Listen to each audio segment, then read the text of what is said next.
إن الحمد لله نحمده ونستعينه ونستغفره ونعوذ بالله من شرور أنفسنا وسيئات أعمالنا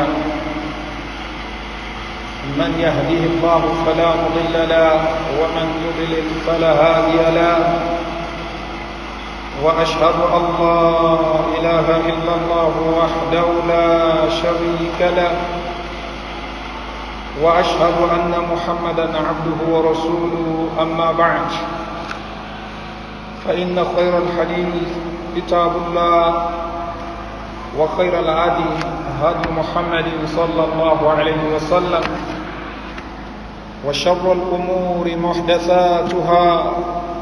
وكل محدثة بدعة وكل بدعة ضلالة وكل ضلالة في النار أما بعد أدوقف الله سبحانه وتعالى أترى الصلاة ونبوة محمد صلى الله عليه وسلم أيتي أفما برا وصر لأنه خطباتي أني أوناني حديث tí Abdullah bin Abbas radiyallahu anhu tó gbà wá láti ọ̀dọ̀ anábọ̀wà Muhammad sallallahu alayhi wa sallam gẹ́gẹ́ bí al-imam al-Bukhari rahimahullahu ta'ala àti àwọn míì bí wọ́n ṣe kọ kalẹ̀ nínú tírà wọn. Abdullah bin Abbas radiyallahu anhuma وني نبوة محمد صلى الله عليه وسلم لما بعث معاذا إلى اليمن قال إنك تقدم على قوم من أهل الكتاب فليكن أول ما تدعوهم إلى أن يوحدوا الله. نبوة محمد صلى الله عليه وسلم nígbàtí ó rán Mu'adh ọmọ Jabal lọ sí ìlú Yemen. Abdullah bin Abbas ó ní anábọ̀wà Muhammad sallallahu alaihi wasallam sọ fún Mu'adh ipé innaka taqdamu ala qawmin min ahli kitab, àwọn tó fẹ́ lọ bá àwọn èèyàn kan nínú àwọn tó ṣe wípé Ọlọ́run ọba fún ní tírà ni, that is Ọlọ́run ọba rán àwọn òjíṣẹ́ sí wọn tí àwọn òjíṣẹ́ yìí tí wọ́n dẹ̀ mú tírà wá.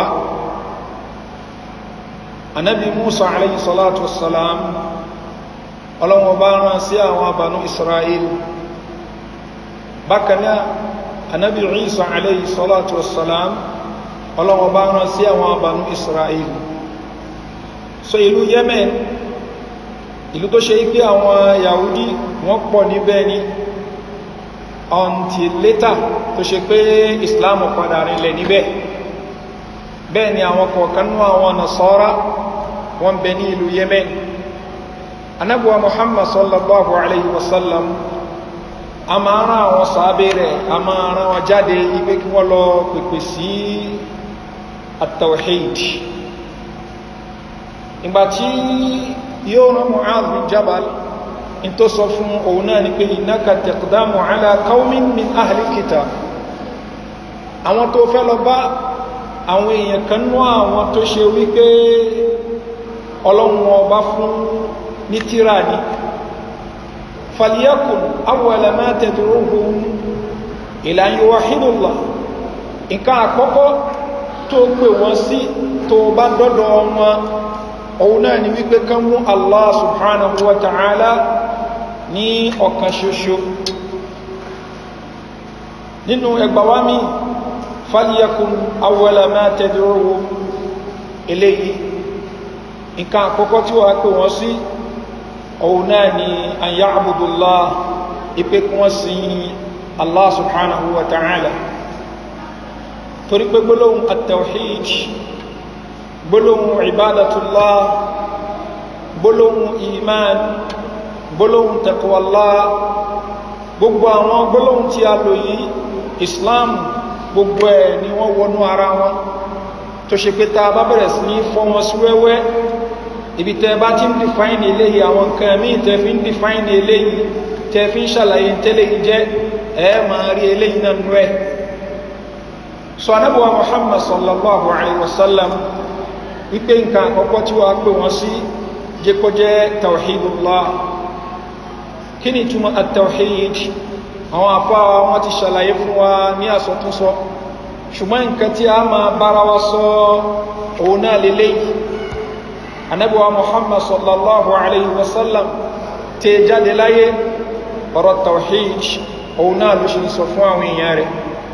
òun náà ló ń sọ fún àwọn sahaba ridwanullahi alayhim. so ló fi jẹ́ wípé gbogbo àfáà tó bá fẹ́ ṣe wáàsí ó gbọ́rọ̀ rìn ní ìlànà àwọn ẹni Ọlọ́run ọba, ó gbọ́rọ̀ rìn ní ìlànà àwọn sahaba tí anábọ̀wá Muhammad sallallahu alayhi wa sallam tó fi wọ́n sí. òun náà ni pé kí ni ìpèpè síbi tawhidullah, ìmú Ọlọ́run ọba ní wáhid, ọ̀kan ṣoṣo. torí wípé eléyìí Ọlọ́run ọba torí ẹ̀ dá wa. Ọlọ́run ọba subhanahu wa ta'ala ó ní wa ma khalaqtul jinna wal insa illa liya'budun. ní ìdáwọn àlùjànnú àti àwọn èèyàn bí ó bá ń ṣe torí kán lè bá ṣe ìbádà fún èmi Allah subhanahu wa ta'ala. ma uridu minhum min rizqin wa ma uridu an yut'imun inna Allah huwa razzaq dhul quwwatil matin. Ọlọ́run ló mú òfẹ́ òun òrò kan lọ́dọ̀ wọn, àrísìkí kan òun òrò kan lọ́dọ̀ wọn, oúnjẹ kan. inna Allah huwa razzaq, Ọlọ́run ọba ní ar-razzaq, ọba tó ṣe pé ó ń ṣe àrísìkí. dhul quwwa, ọba alágbára. al-matin, ọba tí ó yí tó dé ògóngóró bí gbogbo ròyìn rẹ̀ téèyàn kan ò lè rọ́lù. náà anábọ̀wá Muhammad sallallahu alayhi wa sallam ó sọ fún wa ìpé nǹkan àkọ́kọ́ tó pè wọ́n sí òun náà ni ìpé kí ni kí wọ́n mú Allah subhanahu wa ta'ala ní ọ̀kan ṣoṣo. àwọn afáwọn a máa ṣàlàyé fún wa ìpé ta bá ń sọ̀rọ̀ nípa tawhidullah òun náà ni ifradullah bima yakhtassu bih, ká mú Ọlọ́run ọba ká ṣàlẹ́sà ká dáyàrí bima yakhtassu bih, pẹ̀lú nǹkan tó jẹ́ títí Ọlọ́run ọba nìkan. minar rububiyyah, nípa pé ká gbà pé òun ni ó dá wa, òun ló ń ṣe jẹ ẹ̀mú fún wa, òun ló ń darí ayé, òun ló ní ẹ̀mí wa,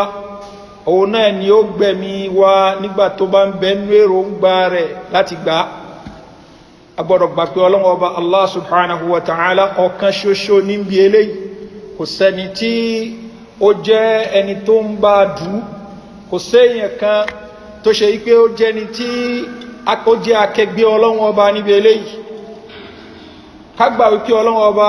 subhanahu wa ta'ala yakhtassu, òun náà ni ẹni tó ṣe pé ó dání birrububiyyah, ìjẹni tó dá wa, ìjẹni tó ṣe wípé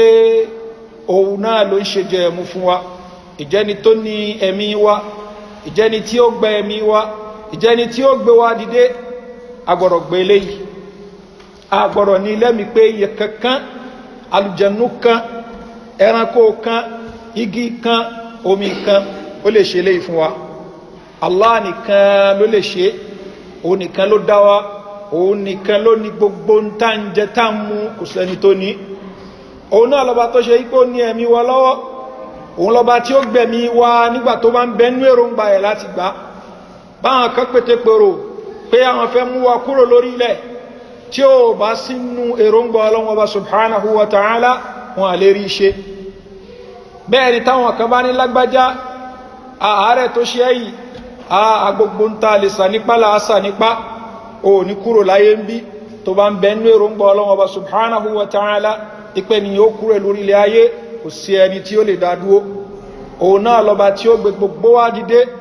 eléyìí agbọ́dọ̀ gbà pé kí ni Allah subhanahu wa ta'ala yakhtassu, Ọlọ́run ọba subhanahu wa ta'ala òun nìkan ló dá ní gbogbo àwọn nǹkan tá a sọ yìí. eléyìí ni wọ́n ń pè ní tawhidu rububiyyah, ya'ni ká mú Ọlọ́run Ọba subhanahu wa ta'ala ní ọ̀kan ṣoṣo nípa gbogbo àwọn kàtàkàkalẹ̀ yìí. Eléyìí tá sọ yìí àwọn kèfèrí Mákkà wọ́n ní àwọn nǹkan wọ̀nyí lára dé level kan, wọ́n kàn ní débi tí ó lámì tó ṣe pé yóò ní effect níbi àwọn nǹkan tó ṣe wípé yẹ kó ní effect lára. Ṣùgbọ́n tá bá bèèrè lọ́wọ́ ẹni tó jẹ́ kèfèrí Mákkà nígbà yẹn ìpé ta ló dẹ, yóò ní Allah. Eléyìí nu'un min tawhid rububiyyah, lára tawhid rububiyyah lélẹ́yìí. Ọlọ́run bá ní wala in sa'altahum man khalaqahum, tó bá bèèrè lọ́wọ́ wọn ìrẹ́ Muhammad man khalaqahum, ta ló dá wọn, la yaquluna Allah, wọ́n sọ pé Allah ni. Nínú àyà mi wala in sa'altahum man khalaqa as-samawati wal arda wa sakhara ash-shamsa wal qamar, tó bá bèèrè lọ́wọ́ wọn ìpẹta yẹn tó dá sánmà àtilẹ̀, tó tẹ oòrùn lórí ba, bákan náà ó tẹ òṣùpá lórí ba fún wọn, Ọlọ́run bá ní yaquluna Allah, wọn ni Allah ni. Nínú àyà mi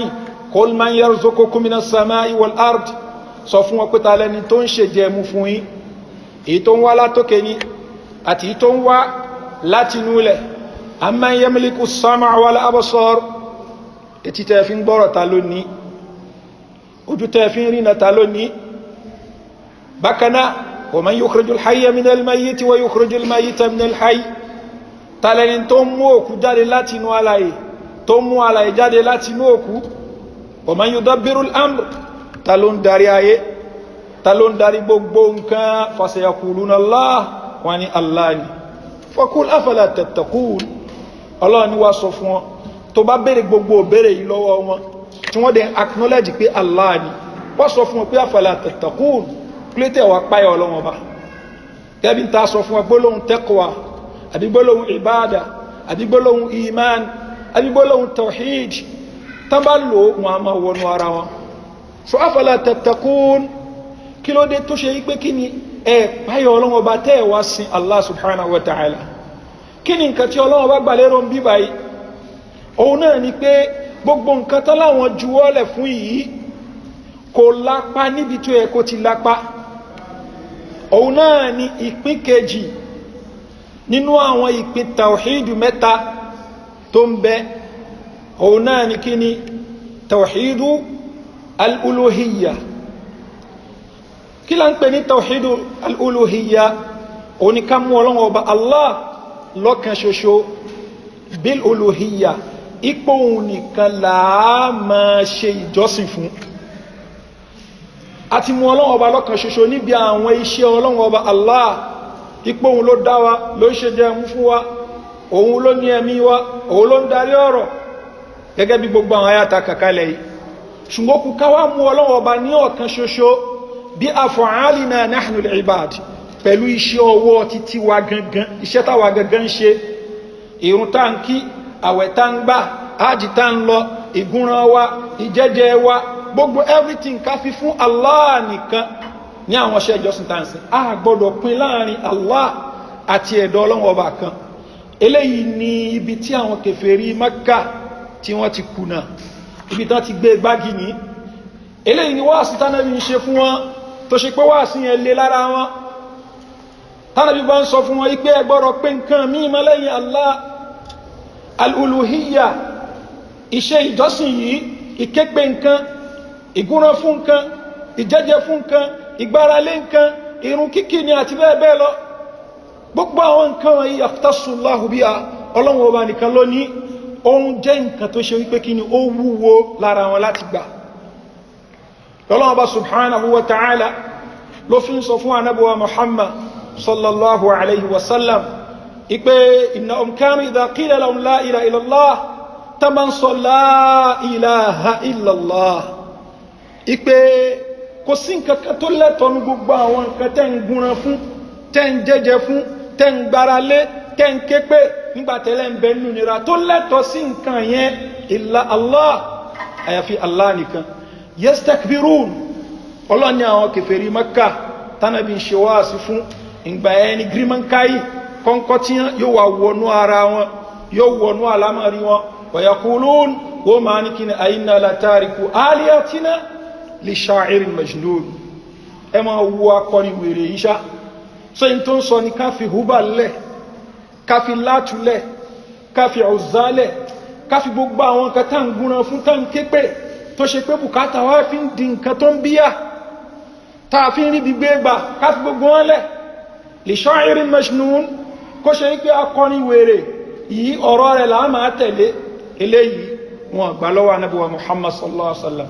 àfẹnitọ́lọ̀ ń bá ṣàánú nínú wọn nìkan náà ló gbà sọ́lọ́wọ́ bá subhanahu wa ta'ala nínú àyà mi ó ní walladhina takhadhu min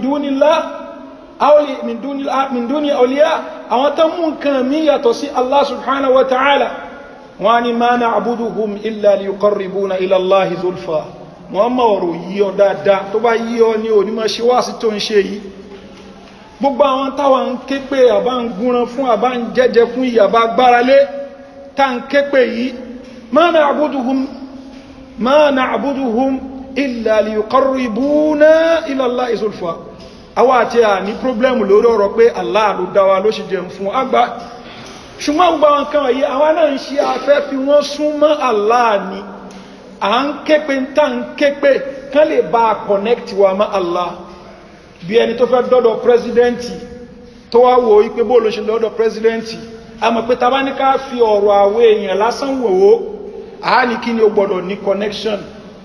èèyàn kan ni ó mọ̀ képe ni ó mọ̀ súnmọ́ ní èsúnmọ́ pírẹsidẹ́ntì ẹni ẹni ó connect mọ́ pírẹsidẹ́ntì ṣùgbọ́n ọ̀rọ̀ Ọlọ́run ọba jù bẹ́ẹ̀ lọ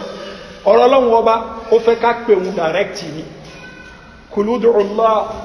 aw ud'u ar-Rahman ayyan ma tad'u falahu al-asma'ul husna ọlọ́ni sọ fún ọpẹ́ ẹmọ́ pé ya Allah ya Rahman ṣùgbọ́n kó ló ń pe orúkọ àlùjọ̀nnú kan àbó ń pe orúkọ èèyàn kan àbó ń pe orúkọ ànábì kan ní tó bá wù kó mọ́ pé bẹ́ẹ̀ ni ẹ ti lè wù kó kàǹkà tó bọ́lọ́wọ́ bá ṣe lè fi ẹni ìyẹn sí ipò àpọ́nlé lọ́dọ̀ rẹ̀ tó kò qualify ipe kó pe ní ìyẹn àbí pe nǹkan yẹn kó á rò pé tó bá ti ń pe nǹkan yẹn Ọlọ́run bó gbàdúrà rẹ̀ ẹni yẹn ò qualify Ọlọ́run ọba yahtassu bil uluhiyya òun nìkan ló ní pé ká máa képe ká gúnran fún ká jẹ́jẹ́ fún ká gbára lé ká kírun fún ká gbáwẹ̀ fún àti bẹ́ẹ̀ bẹ́ẹ̀ lọ ní àwọn iṣẹ́ tá ń pè ní ìbádà torí àwọn àfáàmọ́ pé ń gbà mí wà ní tawhidul ìbádà ìmú Ọlọ́run ọba lọ́kan ṣoṣo pẹ̀lú àwọn iṣẹ́ táwa ń ṣe tó ṣe pé lẹ́tọ̀ọ́ àti ṣe fún ẹlòmíì àyàfi Allah subhanahu wa ta'ala ibi báyìí òun ni ànábì wa Muhammad sallallahu alaihi wasallam àtàwọn ànábì tán síwájú rẹ̀ ibi tán ti ní problem pẹ̀lú àwọn èèyàn wọn lélẹ́yìí kò ń ṣe bí tawhid rububiyya méjọ́lì torí pé tọ́bá àwọn àyàtà kàkálẹ̀ àárí pé ànábì ń bèèrè lọ́wọ́ wọ́n dẹ̀ sọ pé Allah ṣùgbọ́n kí n bàtẹ̀ tí wọ́n gbà pé Allah ní fala tattaqun ẹ̀páyà Allah náà òun ni ẹ máa gúnran fún ní ẹjẹ́jẹ́ fún òun ni ẹgbáralé wọ́n ní rárá o ìta báwọn bàbá ti tiwa tán ń ṣe lélẹ́yìí ìta adẹ̀ máa ṣe lọ náà nìyé bí ọ̀pọ̀lọpọ̀ lónìí tẹ́ bá ń ṣe wáàsí fún wọn ipé nǹkan báyé ó dá wọn ní ṣe fẹ́ pa bàbá wa lọ́dẹ̀ ni ṣe fẹ́ sọ fún bàbá wa ò máa ṣe ẹ̀sìn tuntun lẹ́gbẹ́dẹ́ bẹ́ẹ̀ ni tí wọ́n ń sọ nǹkan tó kílẹ̀ nínú Al-Qur'ani tó kílẹ̀ nínú sunna Ànábì wa Muhammad sallallahu alaihi wasallam ni káwọn nǹkan tí Ànábì wa Muhammad sallallahu alaihi wasallam tó ń sọ fún tani Mu'adh bin Jabal radiyallahu anhu ìgbà tó rán lọ sí ìlú Yemen ó ní innaka taqdam ala qawmin min ahli kitab àwọn tó fẹ́ lọ bá àwọn tí Ọlọ́run ọba fún wọn tírà ní o kí ń gbà tọ́lọ́run bá fún wọn ní tírà tó rán nábì sí wọn ní kí lànábì yẹn sọ fún wọn Ọlọ́run wa laqad ba'athna fi kulli ummatin rasulan an i'budu Allah wajtanibu at-taghut gbogbo òjíṣẹ́ Ọlọ́run ọba pátápátá la ilaha illallah òní gbogbo wọn mú wá ṣùgbọ́n bí ọjọ́ ṣe ń gorí ọjọ́ tí oṣù ń gorí oṣù tí ọdún gorí ọdún òun ni àwọn èèyàn ń yẹ̀ kúrò níbi la ilaha illallah tí àwọn òjíṣẹ́ wọn wá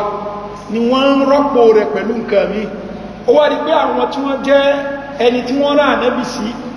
wọ́n dẹni tó ṣe pé kí ni wọ́n ń wá orogún pẹ̀lú Ọlọ́run ọba in tó jẹ́ exclusive right Ọlọ́run ọba tó ṣe pé Allah nìkan ló ní ó di kí wọ́n ń gbé fún nǹkan mi lẹ́yìn Allah subhanahu wa ta'ala eléyìí àwọn òjíṣẹ́ wọ́n mọ̀ ṣàtúnṣe àwọn tí wọ́n jẹ́ oníwàásí inú àwọn àfá àtàrólé fún àwọn ànábí ọlọ́wọ́ bá àwọn náà tún máa pàkíyèsí lára rẹ̀ ní tí ànábí wa Muhammad sallallahu alaihi wasallam tó sọ fún Mu'adh ipe innaka taqdamu ala qawmin min ahli kitabi àwọn tó fẹ́ lọ bá àwọn tààtì fún tíra ní tó ṣe pé ànábí tó wá bá wọn ọ̀rọ̀ ẹmọ́lọ́wọ́ bá lọ́kàn ṣoṣo fi uluhiyyatihi níbi ìjẹni tó yẹ ká máa fi ṣẹ́ ìjọsìn wa fún bẹ́ẹ̀ ṣe mú lọ́kàn ṣoṣo fi rububiyyatihi nípa wípé ẹgbàkún ló dá inú ṣe dẹ̀mú fún yín òun ló ní ẹ̀mí lọ́wọ́ ẹmú lọ́kàn ṣoṣo náà níbi pé kí n gbogbo ṣẹ́ ìjọsìn òun lẹ́kẹ́ máa fi fún ó túnmọ̀ sí pé nǹkan ti dàrú so ló jẹ́ pé ẹlòmí owó sùsùn gbà mí a ní lẹ́bù tí wá ti kọjá kálọ́ ń sọ̀rọ̀ tàwhídù fún wa kò sí ẹni tí lẹ́bù ẹ kọjá ọ̀rọ̀ tàwhídì torí pé tàwhídì tá ń sọ yìí tá a bá ń wò tá ń wò ẹni tó ń sọ àtẹni tó ń gbọ́ gbogbo aláṣì ní di tàwhídì yìí torí pé kí ni stéèjì kan òun ni kéèyàn má gbé nǹkan míì mọ́ orogún wà kéèyàn má mú nǹkan míì lórogún mọ́ pẹ̀lú Allah subhanahu wa ta'ala stéèjì kan nìyẹn stéèjì míì tó ní kí ni ká ṣe tahqiqu tàwhídì gan fún rẹ̀ torí àwọn àfáà máa sọ̀rọ̀ lẹ́yìn ìgbà tí wọ́n pín tàwhídì dáńsọ ìsọ́nà mẹ́ta ìkẹta wọn pè ní tàwhídul asma'i was sifat òun ni pé ta bá wọnú al-Qur'an ta wọnú súnnà nabuwa Muhammad sallallahu alaihi wasallam ọlọ́run ọba oróyìn rẹ̀ pẹ̀lú àwọn òròyìn kan bẹ́ẹ̀ ló pèrè ní àwọn orúkọ kan orúkọ tọ́lọ́wọ́ bá pèrè yẹn ká gbà pé bó ṣe rí nù àwọn òròyìn tó fi ròyìn rẹ̀ yẹn ká gbà pé bí ròyìn yẹn ṣe rí nìyẹn ká má sọ pé ròyìn ò bá làákà ìwà mú ní sítọ́lọ́wọ́ bá subhanahu wa ta'ala bá ròyìn rẹ̀ kọba tó ń rí náà lòun ká gbà kó ń rí náà náà ni ọba tí ń sọ̀rọ̀ lòun ká gbà kó ń sọ̀rọ̀ ni ọba tí ń gbọ́rọ̀ ni ká gbà kó gbọ́rọ̀ àwọn ẹlòmíì ó ju làákà ìwọn lọ àbótakò làákà ìwọn torí pé làákàyè wọn ti dàrú wọ́n gbà yí pé kásọpọ̀ lọ́wọ́ bá ń sọ̀rọ̀ bó lọ bó ṣe mọ́ sọ̀rọ̀ ọlọ́wọ́ bó lé mọ́ sọ̀rọ̀ tọ́lọ́wọ́ bá ń sọ̀rọ̀ ní òun náà ti dàbí ẹ̀dá nìyẹn bó láì sọpọ̀ lọ́wọ́ bá ń rí náà tó bá ń rí náà òun náà ti dàbí ẹ̀dá nìyẹn tọ́wọ́ ń gbọ́rọ̀ òun náà ti dàbí ẹ̀dá nìyẹn so tó wá lóde gbogbo àwọn ìtọ́lọ́wọ́ bá ti ròyìn ara ẹ̀ pẹ̀lú àwọn ọ̀rọ̀ yìí kọ́ wọn á ní kò ń ṣe túmọ̀ rẹ̀ ní kó ń rí náà kò ń ṣe túmọ̀ rẹ̀ ní kó ń gbọ́rọ̀ kò ń ṣe túmọ̀ rẹ̀ ní kó ń sọ̀rọ̀ ara àwọn èèyàn bẹ́ẹ̀ nínú àwọn tálẹ́ra wọn mọ́ ìsìláàmù tí wọ́n ti existi táwọn míì sí existi di sí gánà ṣe tọ́lọ̀ bá pèrè ká pè bẹ́ẹ̀ in tí ó pèrè mọ́ pè mọ́ fún ní orúkọ mọ́ fún Ọlọ́run bá ní orúkọ tí ó fún rẹ̀ in tó dẹ̀ pèrè ní pè ní orúkọ yẹn in tó fi ròyìn rẹ̀ fi ròyìn rẹ̀ bánabi rẹ̀ náà ṣe fi ròyìn rẹ̀ eléyìí wọ́n pè ní tawhidu al-asma wa sifat ìròyìn Ọlọ́run bá a lè fi wé ròyìn anybody lọ́lọ́mà subhanahu wa ta'ala ló fi ní walillahi asma'ul husna àwọn orúkọ tó fi ń rẹwà jùlọ ọlọ́mà lóní fad'uhu biha àtẹ́mà pé pẹ̀lú àwọn orúkọ yẹn bó láti rẹwà orúkọ yẹn o ń bẹnu al-Qur'an o ń bẹnu authentic sunnah ẹ pé pẹ̀lú àwọn orúkọ yẹn àwọn tó ṣe yí pé wọ́n ṣe ìlhádù tí wọ́n mú orúkọ ọlọ́mà tán yí sí bó ṣe wọ́n bá ń takò ẹfún wọ́lẹ̀ so lẹ́yìn wọ́n pè ní tawhidul asma wa sifat ìkẹtànù ṣùgbọ́n ọ̀rọ̀ tahqiqu tawhidi yìí eléyìí náà jẹ́ nǹkan tó pàtàkì tó yẹ kí a mójútó gẹ́gẹ́ bí a ṣe tó padà máa ṣàlàyé fún wa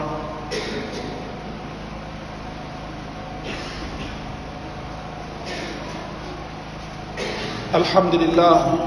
wassalatu wassalamu ala rasulillah wa ba'd adáwọ̀pẹ́ fún Allah subhanahu wa ta'ala àtọrọ salatu fún anábọ̀ Muhammad sallallahu alaihi wasallam tàbá sọ yí pé gbogbo wa la ní ìtàwhídù gbogbo gbà ọ̀rọ̀ yí pé ọ̀rọ̀ tàwhídù ti clear sí wa kọ́ so a nídìí ẹ̀mọ̀ ẹ̀ṣẹ̀ wá sí mi fún wa àwọn mí a máa sọ àfá àṣẹ́kò sí wá sí mi ní ọ̀rọ̀ tàwhídù gbogbo gbà olórí wá sí gẹ́gẹ́ ní àtàwhídù ẹni tí tàwhídù bá yé yóò ṣe ta ma sí tahqiqu tawhid kí la ń pè tahqiqu tawhid ó ní mú Ọlọ́run lọ́kan ṣoṣo ta ṣàlàyé fúnra yóò mú dógóngóró ìgbàwó lásọ pé yẹn ti mú ìmú Ọlọ́run Ọba lọ́kan ṣoṣo dé ògóngóró òun náà ni bàtà bá wò pé ẹni yìí la ya'ti ma yudaddu tawhida min aslihi nǹkan tó ń tako tawhidi tí ó gbádànù pàwátá ẹni rí kó máa ṣe òun náà ni tánpé ní ashirkul akbar ẹni rẹ̀ ni yẹ kó máa ṣe ashirku al-akbar ẹni rí kó máa ṣe ìpìlẹ̀ nìyẹn ilé ìdẹ̀gbẹ̀ ní gbogbo ìtàn pariwo látẹ̀kan torí pé ẹni bá fi lè ṣe ń tààmà sí ashirkul akbar irú èyàn bẹ́ẹ̀ yóò rà sínú náà ni kò sí tó wù kó ṣe níṣẹ́ dáadáa ẹ o ma ń ṣàánú àwọn ọmọ òrukàn ní o ma ń ṣàánú àwọn obìnrin opó ní àwọn tálíkà o ma ń fún wọn lóúnjẹ àmọ́yẹlé ló kọ́ kalẹ̀ wípé káwọn èèyàn máa gbé lọ́fẹ̀ẹ́ ṣùgbọ́n àwọ́ wu ẹrú rẹ̀ a rí wípé ń tà ń pè ní ìwọ orogún pẹ̀lú ọlọ́run ọba tó ní agbára tó tóbi ó ń bẹnu ẹrù rẹ̀ gbogbo àwọn kan tó ṣe yẹ òfò gbogbo ẹ̀ وقضمنا إلى ما عملوا من عمل فجعلناه هباء منثورا ọlọ́ni gbogbo ń tẹ́ ṣe níṣẹ́ dáadáa ọlọ́ni gbogbo àgbọ̀ndánù kò wúlò bí ìgbà téèyàn kọ́ lé ní ilé téèyàn kọ́ tí ó sì foundation ṣàwọn pé ilé yẹn tí ó ṣẹlẹ̀ sí yóò crumble ni ilé wó torí pé kí ni foundation rẹ̀ ó dá bẹ́ẹ̀ ni ọ̀rọ̀ ẹni tó ṣe yí pé ó ń ṣòtẹ́rọ ìtọrẹ àánú ó ń ṣe dáadáa fáwọn èèyàn ó ń ṣe léyìí ó ń ṣe léyìí tí ó gbọ́n tó ṣe iná ní ó ti ṣe nǹkan tó ṣe pé ìdọ́dù tawhida min asli in tí ó wó tawhid yẹn ó ti ṣe ló fi jẹ́ pé a gbọ́dọ̀ jìnà sáwọn nǹkan wọ̀nyẹn àwa lè mọ̀ bó láṣẹ lè jìnà sí nǹkan àfikà máa attend the lectures ẹlòmíì kò ní tẹ̀rù fún pàǹgbọ́ wá sí ọwọ́ afá gbogbo nǹkan yẹn kọ́lọ́nṣẹ́ àṣàmù gbogbo ọlọ́lọ́mẹ́ tó sì hun kò ní tẹ̀rù fún ṣùgbọ́n yóò gbọ́ orin yóò gbọ́ gbogbo àwọn nǹkan tí ó ṣe gbogbo àwọn pàǹtí tí ó mọ̀ fi gbogbo àsìkò rẹ̀ gbọ́ nìyẹn yóò wá lóhun akírun pẹ̀lú gbogbo orun tó kí náà nìyí yóò bá rẹ̀ nínú ajá ànámà tẹni tí ó mọ̀ bẹ́ẹ̀ lọ gbére ọlọ́ọ̀bá ní inna Allaha la yaghfiru an yushraka bihi wa yaghfiru ma duna dhalika liman yasha ọlọ́ọ̀bá náà wò ní ṣàforíjì fún kéèyàn wá orogún pẹ̀lú ohun ọlọ́ọ̀bá that is ashirkul akbar wa yaghfiru ma duna dhalika liman yasha in tí ó bá tó shirkul akbar ní àbí tí ó tó shirku ọlọ́ọ̀bá ló lè ṣàforíjì rẹ̀ fún ẹni tó bá ń bẹ́nu èròǹgbà kò sí garanti èyàn jalè ó ṣe ìsìnà ó ta tẹ́tẹ́ tó bá ń bẹ́mí ìrúngbọ́ ọlọ́mọba láti ṣàforíjì fún ó lè ṣàforíjì fún kódà kó mọ́ wá àforíjì kó mọ́ tọrọ àforíjì lọ jẹ́ pé àfáà tó ń ṣe wá sí kò nílé èyàn kan tó ń ṣiṣẹ́ ẹ̀ṣẹ̀ gbogbo ní àà iná ni wà ara sí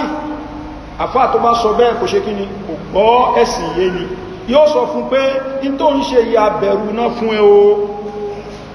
ṣọ́ra fún iná ọlọ́mọba pẹ̀lú eléyìí tó ń ṣe èyí ṣùgbọ́n kó ní ẹ máa rá sínú náà ni àfáà tó ní àgbọ́yẹ̀sùn ní sọ bẹ́ẹ̀ torí pé ọlọ́run bá ní wa yaghfiru ma duna dhalika liman yasha in tí ó bá tó ọlọ́run bá lè ṣàforíjì rẹ̀ fún ẹni tó bá ń bẹ ní èròǹgbà rẹ̀ láti ṣàforíjì fún kò sí garanti fún yẹn so àti bẹ́ẹ̀ náà lọ nínú àwọn áyà tó tọ́ka sí eléyìí anábì Isa alayhi salatu wassalam ọlọ́run bá ń sọ fún ipò sọ fún àwọn èèyàn rẹ̀ ipé innahu man yushrik billahi faqad harrama Allahu alayhi al-jannah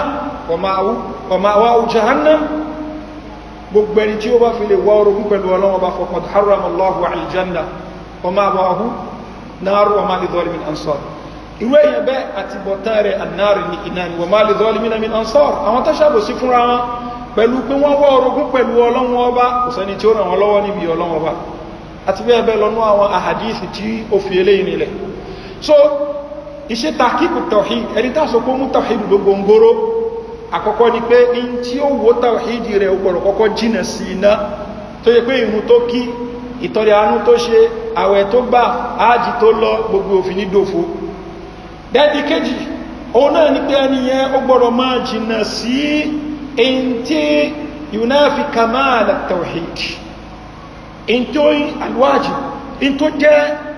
jẹ́ kí tàwàhídì wa kó pé ṣùgbọ́n nǹkan yẹn jọ́rọ̀ yẹn ó gbọ́rọ̀ jìnà sí nǹkan tí ó máa tako nǹkan ẹ̀yẹ lára rẹ̀ ní ashirkul asgar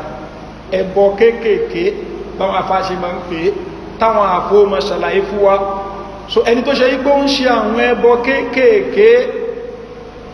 irú èèyàn bẹ́ẹ̀ ẹbọ kéèkéèké tá ń sọ kò ṣe ká pè nǹkan mi lẹ́yìn Ọlọ́run kò ṣe ká gúnra fún nǹkan mi lẹ́yìn Ọlọ́run là ń sọ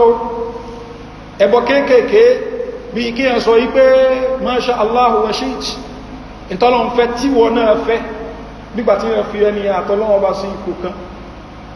irú àwọn nǹkan wọn pè ní ẹbọ kéékèèké tó ṣe pé ẹni tí tawhid bá ti yé dáadáa kò ní sọ pé masha Allah wa shit in tí ọlọ́run fẹ́ láti tó ń bẹ nírùngbọ́ ọlọ́run bá tó dẹ̀ ń bẹ nírùngbà tí ẹ náà lélẹ̀ yóò ní masha Allah in tó ń bẹ nírùngbọ́ ọlọ́run bá thumma shit lẹ́yìn náà o ń bẹ nírùngbà ti tẹ̀ tó bí wa ma tasha'una illa an yasha Allahu rabbul alamin ẹ̀yin ò lè gbèrò pé bá ṣe nǹkan àfi tí nǹkan bá ń bẹ ní ìbámu pẹ̀lú èròǹgbà ọlọ́run bá lókù lápẹjúwe anilẹ́nu pàfẹ́ wá kí jùmọ̀ lónìí gbogbo akójọ bá ń sàn bọ́ra mọ́ mọ́ṣáláṣí tí ó bá sínú èròǹgbà ọlọ́run ọba ipé yóò ṣẹlẹ̀ kó lè ṣẹlẹ̀ ó ń bẹnu èròǹgbà ọlọ́run ọba ló jẹ́ kó ṣẹlẹ̀ ní so èròǹgbà títí wa yóò máa ṣẹlẹ̀ lẹ́yìn èròǹgbà ọlọ́run ọba subhanahu wa ta'ala ni so ìwọ́n àwọn nǹkan báyìí táwọn àfáwà máa ń ṣàlàyé fún wa tó yẹ ká jókòó kákọ́ so that a mórí bọ́ inshallah níbi àwọn ìyà tó bá dìjọ́ ń gbé ní alkiyama so bákanáà àwọn nǹkan tó jẹ́ àwọn alkabair àwọn kabair ẹ̀ṣẹ̀ kí la ń pín kabair ẹ̀ṣẹ̀ àwọn ẹ̀ṣẹ̀ tó pẹ́ta bá ṣe Ọlọ́run bá lówó jù wá sínú náà àwọn ẹ̀ṣẹ̀ tó pẹ́ta bá ṣe Ọlọ́run bá ní kẹ́ ṣe wá lẹ́gba Ọlọ́run bá láàánà àwọn tó bá ń ṣe ilé làwọn afá ń pè ní kabair ẹ̀ṣẹ̀ Ọlọ́run bá ní in tajtanibu kabahira ma tun'auna anhu nukaffir ankum sayyi'atikum wa nudkhilukum mudkhalan karima tẹ́ bá jìnà sí àwọn kabair ẹ̀ṣẹ̀ àwọn ẹ̀ṣẹ̀ kéèkèé tẹ́ bá ṣe àwọn Ọlọ́run bó aṣèkí ni a pààrẹ fún yín àwọn àdékẹ́ ẹwọ ilé alápẹ̀lẹ́ so àwọn kabair ẹ̀ṣẹ̀ iná nǹkan tó nídi káwọn afá ṣàlàyé fún wa ní so gbogbo eléyìí ń tọ́ka sí pé agbọ́rọ̀ jòkó ká mọ́ gbọ́ wá sí torí pé ayé tá a wá yìí nìyí ẹlòmí ó kàn wáyé yóò lo ayé rẹ̀ lókúlò yóò kúrò ń bẹ́ẹ̀ yóò lè lọ rá sínú náà torí pé ó ṣe àwọn ṣírkù àti bẹ́ẹ̀ bẹ́ẹ̀ lọ so bákan náà albida ó gbọ́rọ̀ mórí bọ́n bí àwọn bídíà ẹlòmí ìfẹ́ sin lọ́hun láníyàn tó dá ṣùgbọ́n níyàn rẹ̀ tó dá yìí ló fi ń sin lọ́hun kò tẹ̀lé tánàbí mú wá fún wa sallallahu alaihi wasallam kò tẹ̀lé àlàyé àní sallallahu alaihi wasallam bóòlò ìfẹ́ sin lọ́hun ọba tó ní tẹ̀lé tánàbí mú wá tó ní tẹ̀lé explanation níbi wa Muhammad sallallahu alaihi wasallam àwa ní ẹ̀ kí ló burú ṣe èbí ilé ìta ṣe iná ó dá kí ló burú belé ṣe orúkọ ọlọ́ọ̀bá náà là ń pè ẹkú aláǹfààní fọ́lọ́ọ̀bá náà níbi wa Muhammad sallallahu alaihi wasallam sí wa ọlọ́wọ́ bó bá ti fi wálẹ̀ kí kálukú máa sin bó ṣe wú bí láàkẹ́ kálukú ayé sọ fún kó sin lọ́n pẹ̀lú ẹ̀ ṣùgbọ́n ọlọ́wọ́ bá ó rán níbi Muhammad sallallahu alaihi wasallam sí wa nítorí ká lè bá tẹ̀lé kó lè ṣàlàyé fún wa wa anzalna ilayka dhikra litubayyina linnasi ma nuzila ilayhim ọlọ́wọ́ bá ní azikru ìyẹn al-Qur'an asọ́kalẹ̀ fún rẹ̀ Muhammad nítorí kíni litubayyina linnasi ma nuzila ilayhim wa la'allahum yatafakkarun nítorí kó lè bá ṣàlàyé fún àwọn èèyàn in tí ọlọ́wọ́ bá sọ̀kalẹ̀ fún wọn ló ń jẹ́ pé súnnà anábọ̀wà Muhammad sallallahu alaihi wasallam a ní díẹ̀ táà bá ti tẹ̀lé súnnà àáṣe bídíà afẹ́sìn náà àwá sí pẹ̀lú àlàyé ànábì sallallahu alaihi wasallam à ń sí pẹ̀lú ọpọlọ tiwa in tí ṣe ìtọ́nù tó sọ fẹ́mi òun mo fi ń sin lọ́n in tó sọ fún ọ ló fi ń sin lọ́n gbogbo ó máa takora wọn alẹ́ náà wa mùsùlùmí ó kò lágbàáyé ọ̀rọ̀ owó tí ẹwà yẹra bó ọ̀rọ̀ ó ṣe ríra wa torí pẹ́pẹ́ ní ẹni ò rẹ́dí àti dúró tí ànábì ṣe lálàyé wọ́n náà rẹ́dí eléyìí ó ní táwọn bá ti wọ́n ṣe eléyìí inú àwọn náà láwọn bàbá ti tiwa náà agbọ̀rọ̀ tẹ̀lé súnà Ànábì wa Muhammad sallallahu alaihi wasallam so ẹni tó fẹ́ àkọ́kọ́ tawhid àwọn nǹkan tó jẹ́ bídíà ó gbọ́dọ̀ jìnà sí bó ṣe gbọ́dọ̀ jìnà sí àwọn iṣẹ́ ẹ̀ṣẹ̀ tó jẹ́ kàbáyìrì so àwọn iṣẹ́ tó jẹ́ àwọn iṣẹ́ ẹ̀ṣẹ̀ kéékèèké ìyẹn gẹ́gẹ́ bí jọmọ ènìyàn ìyẹn ó máa wáyé lẹ́ẹ̀kọ̀ọ̀kan bẹ́ẹ̀ ni gẹ́gẹ́ bí jọmọ ènìyàn ṣùgbọ́n wọn lómi ṣe ń strive náà àwọn pátápẹ̀ lẹ́ṣẹ̀ kéékèèké yẹn náà wọ́n ṣe ń strive láti jù bẹ́ẹ̀ lọ láti lè ṣe kíni láti lè kọjá ogun yẹn so olóòjẹ́ jẹ́ pé ayé ta wáyé ní ayé káwá sin lọ́n ní kùn ṣayé káwá ṣeré wa ma khalaqtul jinna wal insa illa liya'budun ọlọ́run ní èyí àtàlùjọ̀nù dáwọn fún kankan yóò bá ń ṣe fún ìbádà wọn ọlọ́run ọba subhanahu wa ta'ala abẹ́ Allah subhanahu wa ta'ala kí ó kàwà fún àwọn ẹrú rẹ̀ tó ṣe wípé wọ́n ó ṣe tahqiqu tawhid kọlọmbà kó fi ẹsẹ́ ní kọ̀kan wá nílẹ̀ kó ṣe wá ní ọmọ aljanna wa sallallahu ala nabiyyina muhammadin wa alihi wa sahbihi ajma'in subhanaka la umma bihamdika ashhadu an la ilaha illa ant astaghfiruka wa atubu ilayk assalamu alaykum wa rahmatullahi wa barakatuh شهد الله أنه لا إله إلا هو والملائكة وأولو العلم قائما بالقسط لا إله إلا هو العزيز الحكيم.